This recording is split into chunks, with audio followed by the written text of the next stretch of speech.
महामायाको श्रीरामकृष्णको भनेअनुसार दुईवटा माया छन् महामायाका। एउटा चाहिँ विद्या माया, अर्को चाहिँ अविद्या माया। दुईटै महामायाको माया हो। महामाया भनेको ईश्वर भगवानको जुन परब्रह्म, त्यसपछि चाहिँ परब्रह्मको चाहिँ ब्रह्म र शक्ति एउटै हो, त्यसलाई माया पनि महामाया पनि भनिन्छ। र महामायाको दुईटा माया, त्यसमा एउटा विद्या माया र अविद्या माया। विद्या मायाले चाहिँ हामीलाई बन्धनबाट मुक्त गर्छ। विद्या मायाको सहायताले हामी बन्धनबाट मुक्त हुन सकिन्छ। तर अविद्या मायाबाट चाहिँ हामी बन्धनमा फसिन्छ।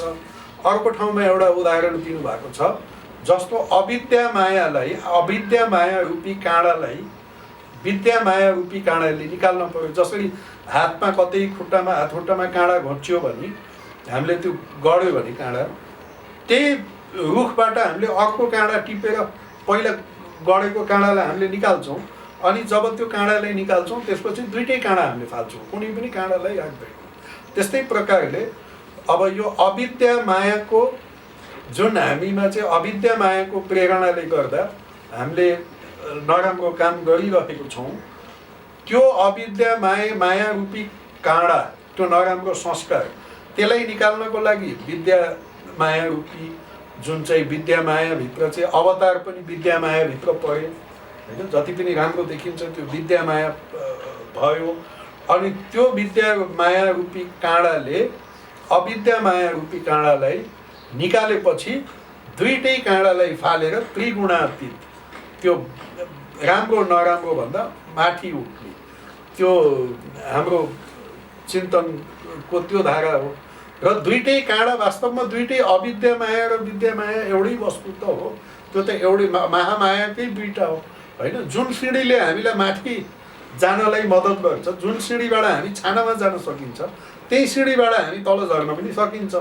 त्यो दुईटा खालि क्रिया पो दुईटा अलग अलग भयो। त्यो सिँढीको प्रयोग मात्रै अलग अलग भयो, सिँढी त एउटै हो। त्यही भएर महामाया, विद्या माया र अविद्या मायाको पछाडि महामाया एउटै हो। अनि महामाया र ब्रह्म एउटै तत्त्व हो भनेपछि तत्त्व एउटै छ। अब अर्को यहाँ चाहिँ अर्को प्रश्न आउँछ, एक भक्त, महाराज यदि दुष्ट जन अनिष्ट करने पर उतारू हो या कर डाले, क्या चुपचाप बस्ने रहना चाहिए? सबैमा ईश्वर भइसकेपछि अब कोही दुष्ट जनहरू पनि हुन्छन्, उनीहरूले हाम्रो नराम्रो अकल न्याड गर्ने चेष्टा पनि गर्छन्, त्यो बेलामा कसरी डिल गर्ने? यो एकदमै राम्रो उदाहरण छ यसमा। गृहस्थ तथा तमोगुण। श्री रामकृष्ण यो प्रश्नको उत्तरमा, दुष्ट जनों के बीच रहने से उनसे अपना जी बचाने के लिए कुछ तमोगुण दिखाना चाहिए, परंतु कोई अनर्थ कर सकता है यह सोचकर उल्टा उसी का अनर्थ न करना चाहिए। किसी जंगल में कुछ चरवाहे गौएं चराते थे। वहाँ एक बड़ा विषधर सर्प रहता था। उसके डर से लोग बड़ी सावधानी से आया जाया करते थे। एक दिन एक ब्रह्मचारी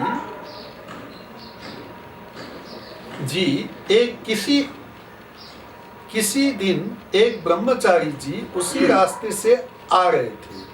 चरवाहे दौड़ते हुए उनके पास आए और उनसे कहा, महाराज इस रास्ते से न जाइए, यहाँ एक सांप रहता है, बड़ा विषधर है। ब्रह्मचारी जी ने कहा, तो क्या हुआ बेटा, मुझे कोई डर नहीं, मैं मंत्र जानता हूँ। यह कहकर ब्रह्मचारी जी उसी ओर चले गए। डर के मारे चरवाहे उनके साथ न गए। इधर सांप फन उठाए झपटता चला आ रहा था, परंतु पास पहुंचने के पहले ही ब्रह्मचारी जी ने मंत्र पढ़ा। सांप आकर उनके पैरों पर लौटने लगा। ब्रह्मचारी जी ने कहा, तू भला हिंसा क्यों करता है? ले, मैं तुझे मंत्र देता हूँ। इस मंत्र को जपेगा तो ईश्वर पर भक्ति होगी, तुझे ईश्वर के दर्शन होंगे, फिर यह हिंसा वृत्ति न रह जाएगी। यह कहकर ब्रह्मचारी जी ने सांप को मंत्र दिया। मंत्र पाकर सांप ने गुरु को प्रणाम किया और पूछा, भगवान मैं क्या साधना करूं? गुरु ने कहा, इस मंत्र को जप और हिंसा छोड़ दे। चलते समय ब्रह्मचारी जी फिर आने का वचन दे गए। इस प्रकार कुछ दिन बीत गए। चरवाहों ने देखा कि सांप अब काटता नहीं, ढेला मारने पर भी गुस्सा नहीं होता, केंचुओं की तरह हो गया है। एक दिन चरवाहों ने उसके पास जाकर पूंछ पकड़कर उसे घुमाया और वहीं पटक दिया। सांप के मुंह से खून बह चला, वह बेहोश पड़ा रहा, हिल-डुल तक न सकता था। चरवाहों ने सोचा कि सांप मर गया और सोचकर वहां से वे चले गए। जब बहुत रात बीती तब सांप होश में आया और धीरे धीरे अपने बिल के भीतर गया। देह चूर चूर हो गई थी, हिलने तक की शक्ति नहीं रह गई थी। बहुत दिनों के बाद जब चोट कुछ अच्छी हुई तब भोजन की खोज में बाहर निकला। जब से मारा गया तब से सिर्फ रात को ही बाहर निकलता था, हिंसा करता ही न था, सिर्फ घास फूस फल फूल खाकर रह जाता था। साल भर बाद ब्रह्मचारी फिर आए। आते ही सांप की खोज करने लगे। चरवाहों ने कहा वह तो मर गया है, पर ब्रह्मचारी जी को इस बात पर विश्वास न आया। वे जानते थे कि जो मंत्र वे दे गए हैं वह जब तक सिद्ध न होगा तब तक उसकी देह छूट नहीं सकती। ढूंढते हुए उसी ओर वे अपने दिए हुए नाम से सांप को पुकारने लगे। बिल से गुरुदेव की आवाज सुनकर सांप निकल आया और बड़े भक्ति भाव से प्रणाम किया। ब्रह्मचारी ने पूछा, क्यों, कैसा है? उसने कहा, जी अच्छा हूँ ब्रह्मचारी जी। तो तू इतना दुबला क्यों हो गया? सांप ने कहा, महाराज जब से आप आज्ञा दे गए तब से मैं हिंसा नहीं करता, फल फूल घास पात खाकर पेट भर लेता हूँ, इसीलिए शायद मैं दुबला हो गया। सत्व गुण बढ़ जाने के कारण किसी पर वह क्रोध न कर सकता था, इसी से मार की बात भी वह भूल गया था। ब्रह्मचारी जी ने कहा, सिर्फ न खाने से ही किसी की याद दशा नहीं होती, कोई दूसरा कारण अवश्य होगा, तू अच्छी तरह सोच। तो सांप को चरवाहों की मार याद आ गई। उसने कहा, हाँ महाराज, अब याद आई। चरवाहों ने एक दिन मुझे पटक कर मारा था। उन अज्ञानियों को तो मेरे मन की अवस्था मालूम थी नहीं, वे क्या जाने कि मैंने हिंसा करना छोड़ दिया है। ब्रह्मचारी जी बोले, राम राम, तू ऐसा मूर्ख है, अपनी रक्षा करना भी तू नहीं जानता। मैंने तो तुझे काटने ही को मना किया था, पर फुफकारने से तुझे कब रोका था? फुफकार मारकर उन्हें भय क्यों नहीं दिखाया? इस तरह दुष्टों के पास फुफकार मारना चाहिए, भय दिखाना चाहिए, जिससे कि वे अनिष्ट न कर बैठे, पर उनमें विष न डालना चाहिए, उनका अनिष्ट न करना चाहिए। एकदमै मजाको हैन यो कथा। अब ब्रह्मचारीले हिंसा नगर भनेर भन्नुभएको थियो, साँपले हिंसा गर्न छोड्यो, अनि आफूलाई आक्रमण गर्दा पनि उसले आफ्नो रक्षा गरेन। तर त्यसको प्रतिकार चाहिँ पछि ब्रह्मचारीले के भन्नुभयो, मैले तँलाई फुफकार गर्न त रोकेको होइन, खालि टोक्न मात्रै मैले नटोक भनेको हो, कसैलाई भनेको कसैको क्षति नगर, कसैलाई नटोक, तर आफ्नो आत्मरक्षा त गर्न सकिन्छ भन्ने कुरा। अब यो के गर्ने भन्ने यो एउटा एकदमै गृहस्थहरूको लागि र सन्यासीहरूको लागि, हुन त सन्यासीहरूको लागि त प्रतिकार पनि नगर्ने भन्छन्, तैपनि अब प्रतिकार गर्न चाहिँ पाइँदो रहेछ यहाँ चाहिँ। अनि त्यही हो, कसैले मलाई हिंसा गर्यो या मेरो क्षति गर्यो भनेर त्यसको पनि क्षति गर्नु चाहिँ भएन, तर दुष्ट मान्छेहरूसितबाट बच्नलाई आफ्नो आत्मरक्षा चाहिँ गर्न सकिने रहेछ।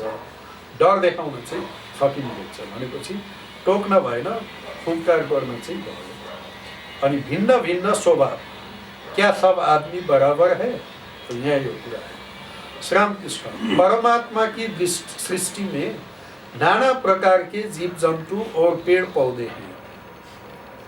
पशुओं में अच्छे और बुरे भी, उनमें बाघ जैसा हिंस्र प्राणी भी है। पेड़ों में अमृत जैसे फल लगे ऐसे भी पेड़ हैं, और विष जैसे फल हों ऐसे भी है। इसी प्रकार मनुष्य में भी भले बुरे और साधु असाधु हैं। उनमें संसारी जीव भी है और भक्त भी है। जीव 4 प्रकार के होते हैं, बद्ध, मुमुक्षु, मुक्त और नित्य। नारद आदि नित्य जीव है। ऐसे जीव औरों के हित के लिए, उन्हें शिक्षा देने के लिए संसार में रहते हैं। बद्ध जीव विषय में फंसा रहता है, वह ईश्वर को भूल जाता है, भगवत चिंतन वह कभी नहीं करता है। मुमुक्षु जीव वो है जो मुक्ति की इच्छा रखता है। मुमुक्षुओं में से कोई कोई मुक्त हो जाते हैं, कोई कोई नहीं हो जा सकते। मुक्त जीव संसार के कामिनी कांचन में नहीं फंसते, जैसे साधु महात्मा। इनके मन में विषय बुद्धि नहीं रह जाती, ये सदा ईश्वर के ही पाद पद्मों की चिंता करते हैं। जब जाल तालाब में फेंका जाता है, तब जो 2-4 होशियार मछलियां होती हैं, वे जाल में नहीं आती। यह नित्य जीवों की उपमा है, किंतु अनेक मछलियां जाल में फंस जाती है। इनमें से कुछ निकल भागने की भी चेष्टा करती है। यह मुमुक्षुओं की उपमा है, परंतु सब मछलियां नहीं भाग सकती, केवल 2-4 उछल कर जाल से बाहर हो जाती है। तब मछुआ कहता है, अरे एक बड़ी मछली बह गई।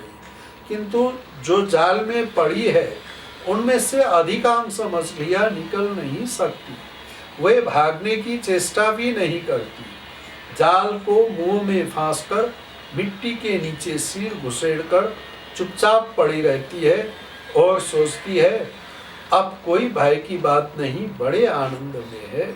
पर वे नहीं जानती कि मछुआ घसीटकर उन्हें ले जाएगा। यह बद्ध जीवों की उपमा है। यो 4 प्रकार को जीव को बारे में जुन क्लासिफिकेसन छ, यो सायद वचनामृतमा मात्रै होला, अरू ठाउँमा त मैले त्यसरी ठ्याक्कै 4 प्रकारको एकदम मजाले क्लासिफाई गरेको देखेको छैन। श्रीरामकृष्णले भन्नुहुन्छ, जीव 4 प्रकारको हुन्छन्, बद्ध, मुमुक्षु, मुक्त र नित्य। अब यो बद्ध र मुमुक्षुको भेद बुझ्न पर्यो, अनि मुक्त र नित्यको भेद बुझ्नु पर्यो। बद्ध जीव भनेको अब जसरी माछा थाप्नलाई जाल थाप्दाखेरि माछाहरू त जालभित्र आएर कति माछाहरू त भित्र बन्धनमा परिसक्छन् त्यो भित्र, तर अब त्यो भित्र आइसकेकोलाई कसलाई बद्ध भन्ने, कसलाई मुमुक्षु भन्ने। जसलाई बन्धनमा त परिसके, त्यसपछि जसलाई म बन्धनमा परेँ भन्ने बोध हुँदैन, त्यो चाहिँ बद्ध जीव भयो। तर जसलाई म बन्धनमा परेँ, अब म यहाँबाट मुक्त हुन पर्यो, यो बन्धनमा परेपछि त यसले त मेरो त दुर्दशा हुन्छ भन्ने जुन बोध जुन मान्छेमा आयो, हामी यो अहिले संसारमा बन्धनमा छौँ, यो संसार जन्म मृत्यु चक्रको बन्धनबाट हामी चाहिँ मुक्त हुनपर्छ भनेर जसले साधन भजनमा, किनभने सबभन्दा पहिला त हामीलाई बोध हुनु पर्यो नि त। जबसम्म हामी बन्धनमा छौँ भन्ने कुराको बोध हुँदैन, तबसम्म बन्धनबाट निस्कने चेष्टा त हुँदैन। त्यही भएर जसलाई यो बोध भयो, त्यसले बन्धनबाट निस्कने चेष्टा अवश्य गर्छ, र जसले त्यो बन्धनबाट निस्कने चेष्टा गर्छ त्यो नै मुमुक्षु जीव हो। हामी सबै त्यही मुमुक्ष जीवको क्याटेगोरीमा पर्छौँ। त्यही भएर हामी सत्सङ्गमा अहिले बसेका छौँ, नत्र त धेरैलाई त मतलबै हुँदैन। अनि जसलाई बन्धनमा परेर पनि म बन्धनमा छु भन्ने बोध भएको छैन, ऊ चाहिँ म एकदमै आनन्दमा छु भनेर जसले सोचिरहेको हुन्छ, त्यो मान्छे नै वास्तवमा बद्ध जीव हो। त्यसैले संसारी जीव भनिन्छ। तर जसले चाहिँ म बन्धनमा परेछु, अब यो संसार यो जन्म मृत्यु चक्रबाट चाहिँ म यो मुक्त हुनु पर्यो भनेर जसले साधन भजन गर्छ, भगवानप्रति भक्ति गर्छ, त्यो मान्छे चाहिँ मुमुक्षु जीव हो। किनभने उसलाई बन्धनमा परेछु भन्ने बोध उसले भयो। अब त्यसपछि त्यो मुमुक्षु जीवमा पनि जब चेष्टा गर्दा गर्दै हजारौँमा लाखौँमा 2-4 जना मुक्त पनि भइहाल्छन्। अब यो चाहिँ मुक्त जीव भयो। त्यही बन्धनमा परेको मुमुक्षु हुन्छ अनि त्यहाँबाट मुमुक्षु नै मुक्त हुन्छ। तर यो मुक्त जीव चाहिँ अर्को चाहिँ भयो नित्य मुक्त। एउटा मुक्त, अर्को नित्य मुक्त। जो मुक्त हो ऊ चाहिँ बन्धनमा परेर मुक्त भएको, त्यसपछि उसको फेरि जन्म मृत्यु, फेरि यो संसारमा फर्केर आउँदैन। यदि उसले निर्विकल्प समाधि एटेन्ड गर्यो भने पनि 21 दिनमा उसको शरीर चाहिँ आफै खस्छ, आफै पतन हुन्छ, उसको शरीर रहँदैन 21 दिनभन्दा बढी। र यदि उसले चाहिँ यो शरीरमा रहँदा रहँदै उसले मुक्ति प्राप्त गरेको छैन भने पनि, तर उसमा चाहिँ त्यो दृढतापूर्वक उसले साधन भजन गरिरहेको छ र यो जन्म मृत्युको अब यो एक किसिमले भनौँ न, श्रीरामकृष्णले भने अनुसार पित्तलको लोटालाई दिनदिनै माझिराखेर माझेको माझे छ, दिनदिनै माझेको छ र ऊ चाहिँ निधिध्यासनद्वारा उसले चाहिँ भगवानकै चिन्तन दिनरात गरिरहन्छ भने मृत्युको बेलामा चाहिँ उसलाई मृत्युपछि अवश्य नै ऊ मुक्त हुन्छ। त्यसपछि उसको पुनर्जन्म हुँदैन। तर नित्य मुक्त भनेका ती हुन्, तिनीहरूलाई चाहिँ जीव कोटिमा पनि भन्नु मिल्दैन। त्यो चाहिँ ईश्वर कोटि श्रीरामकृष्णले भन्नुभएको छ। नित्य मुक्त भनेपछि नारद आदि उनीहरू यो संसारमा जन्म लिन्छन्, तर अरूको कल्याणको लागि मात्रै जन्म लिन्छन्।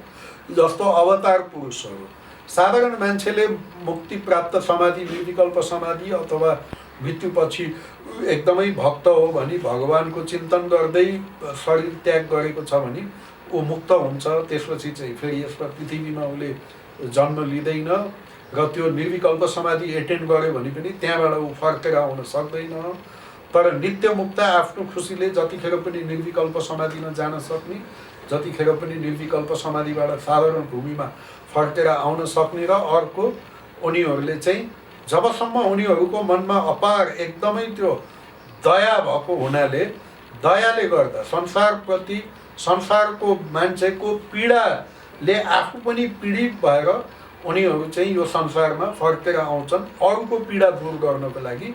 जबसम्म सबै मान्छेको दुःख पीडा दूर हुँदैन तबसम्म ती महापुरुषहरू, ती नित्य मुक्त, ती अवतार पुरुषहरूले चाहिँ जन्म लिइ नै रहन्छन्। जसरी भगवान बुद्ध पृथ्वीमा आउनुभयो, तर उहाँले आफ्नो मोक्षको लागि चेष्टा गर्नुभएको थिएन। उहाँले पुरै जगतको दुःखबाट दुःखी भएर यो जगतको दुःखलाई कसरी चाहिँ हामीले हटाउन सकिन्छ भन्ने त्यो सोचेर अरूको दुःख हटाउनको लागि उहाँले साधना गरेर जब उहाँ चाहिँ निर्विकल्प समाधि प्राप्त गर्नुभयो, फेरि त्यो दयाले उहाँलाई फेरि फर्काएर ल्यायो। संसारप्रतिको जुन दया थियो त्यो दयाले उहाँलाई फर्काएर ल्यायो। यदि त्यो दया उहाँभित्र हुन्थेन भने उहाँ आफ्नो मोक्ष भइसकेपछि, निर्विकल्प समाधिपछि उहाँ मोक्ष प्राप्त गरेर शरीरलाई ब्रह्ममा लीन गराइदिनुहुन्थ्यो। तर उहाँहरूले चाहिँ गराउनु हुँदैन। ती चाहिँ नित्य मुक्त हुन्। जस्तो नारद आदि भनेपछि श्रीरामकृष्णले आफ्नै शिष्यहरूमा पनि नित्य मुक्तहरू को हुन् भनेर भन्नुभएको छ, जो चाहिँ अवतार अनि अवतारसित आउने 2-4 जना, जो चाहिँ अवतार आउँदाखेरि बारम्बार अवतारसित नै आइरहन्छन् र मुक्ति उनीहरूले आफ्नै इच्छाले आफू मुक्त हुँदैनन्, सबैलाई मुक्त गराएर मात्रै। जस्तो घरमा आमाले सबैलाई भोजन गराएर बल्ल आफूले अन्तिममा भोजन गरे जस्तो, यस्ता महापुरुषहरू पनि अवतार पुरुषहरू यहाँ त्यस्तै अवतार पुरुषहरूसित आउने। जस्तो विवेकानन्द, श्रीरामकृष्णले भन्नुभएको छ, स्वामी ब्रह्मानन्द, विवेकानन्द इत्यादि, अथवा श्रीरामकृष्ण स्वयं, यी सबै नित्य मुक्त हुन्, ईश्वर कोटि हुन्। यिनीहरू चाहिँ सबैलाई खुवाएर खाने आमा जस्तो, सबैलाई मुक्त गराएर बल्ल आफू चाहिँ मुक्त। यिनीहरू आफ्नो मुक्तिको लागि चेष्टा गर्दैन, यिनीहरूलाई त्यो डरै हुँदैन, किनभने यिनीहरू मुक्त नै छन्, नित्य मुक्त नै छन्। अब संसारी मनुष्य, बद्ध जीव संसार के कामिनी कांचन में फंसे हैं, उनके हाथ पैर बंधे हैं, किंतु फिर भी वे सोचते हैं कि संसार में कामिनी कांचन में ही सुख है और यहाँ हम निर्भय हैं। वे नहीं जानते इन्हीं में उनकी मृत्यु होगी। बद्ध जीव जब मरता है तब उसकी स्त्री कहती है, तुम तो चले पर मेरे लिए क्या कर गए। माया भी ऐसी होती है कि बद्ध जीव पड़ा तो है मृत्यु शैया पर चिराग में ज्यादा बत्ती जलती हुई देखकर कहता है, तेल बहुत जल रहा है, बत्ती कम करो। बद्ध जीव ईश्वर का स्मरण नहीं करता। यदि अवकाश मिला तो या तो गप करता है या फालतू काम करता है। पूछने पर कहता है, क्या करूं, चुपचाप बैठ नहीं सकता, इसी से घेरा बांध रहा हूं। कभी ताश ही खेलकर समय काटता है। सब स्तब्ध होकर सुन रहे हैं। यो अब बद्ध जीवको नेचर नै यस्तो हो।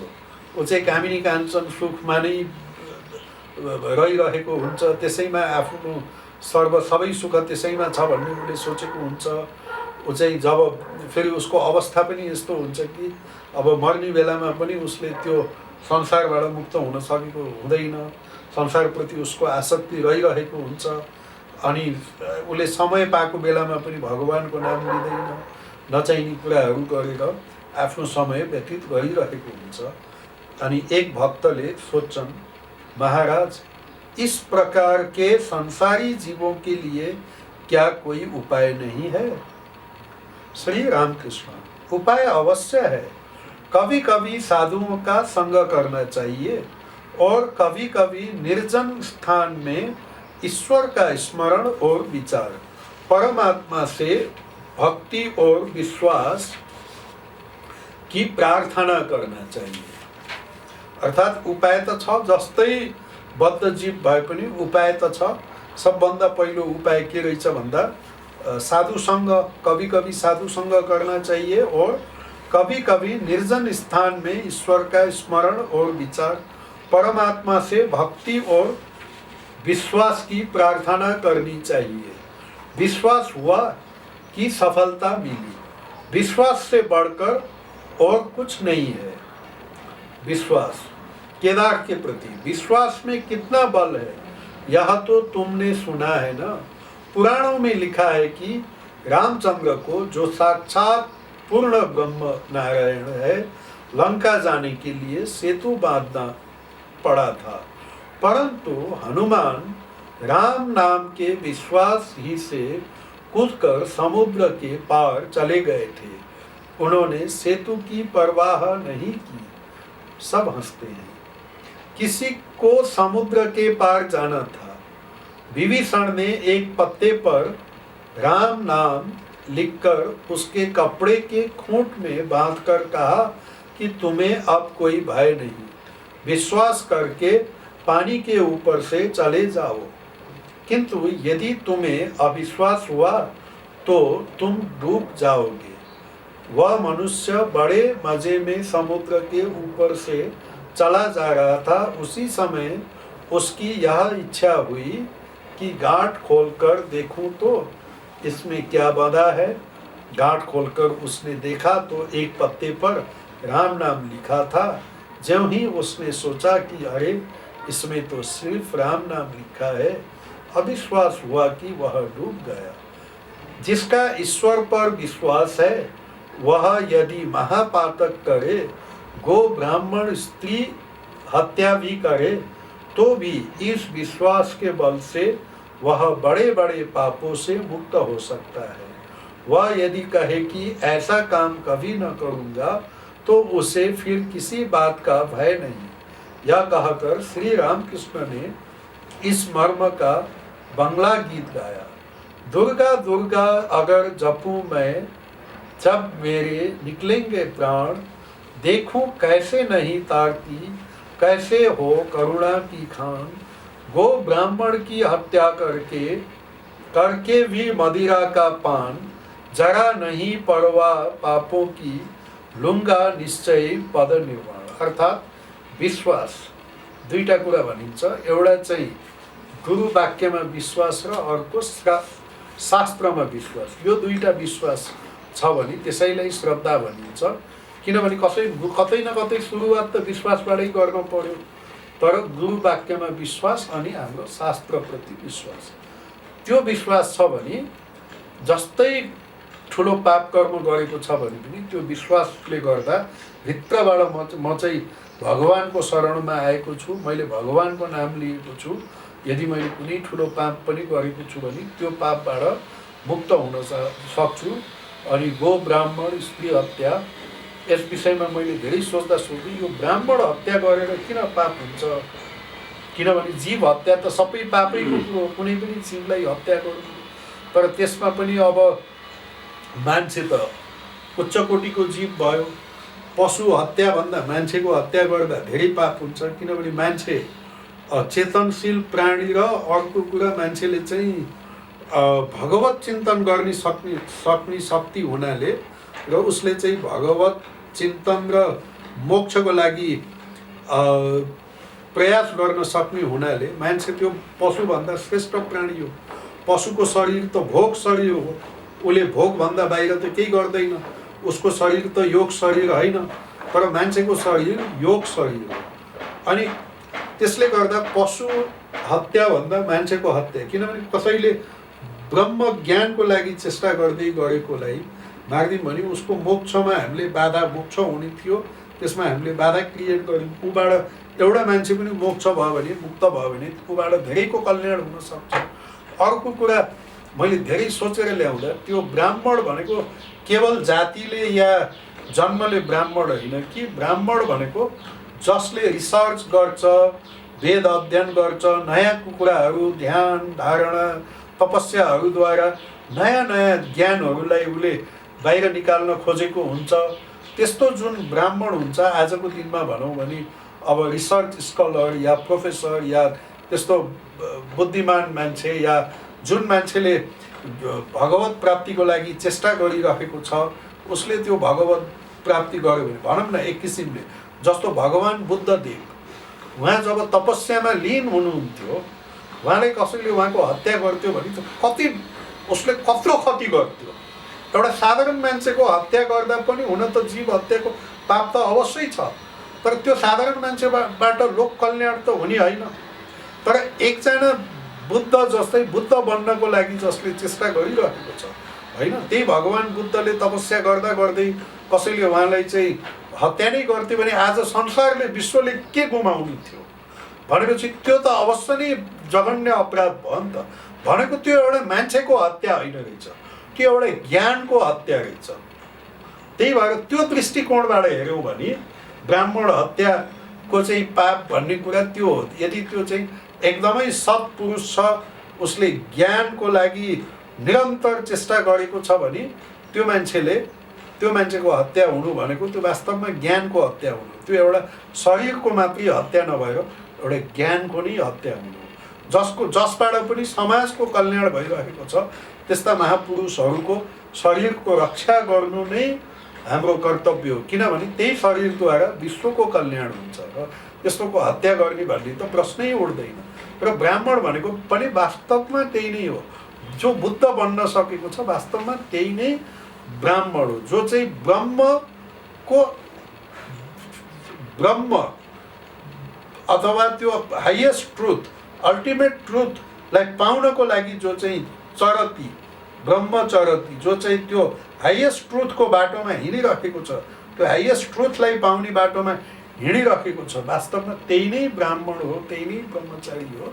त्यही भएर त्यो अर्थमा ब्राह्मण हत्या गर्नु हुँदैन। अनि गो हत्या किन नगर्ने भन्दा एउटा समयमा त गाई नै, अहिले पनि आजको दिनमा पनि, तर एउटा समयमा भारत कृषि प्रधान देश भएको हुनाले यो पुरै अब गाई नै एउटा इकोनोमीको सबभन्दा भ्यालुएबल चिज भनेको एउटा गाईले चाहिँ दुध दही गोबरबाट लिएर गाईबाट निस्कने त कुनै पनि वस्तुको इकोनोमिकल भ्यालु थियो त्यो बेलामा, अहिले पनि छ। अब यो पुरै दुध दही घिउ अनि फेरि गोरुलाई यो हल चलाउनको लागि पनि भनेपछि यो प्रजातिको त धेरै महत्त्व थियो भने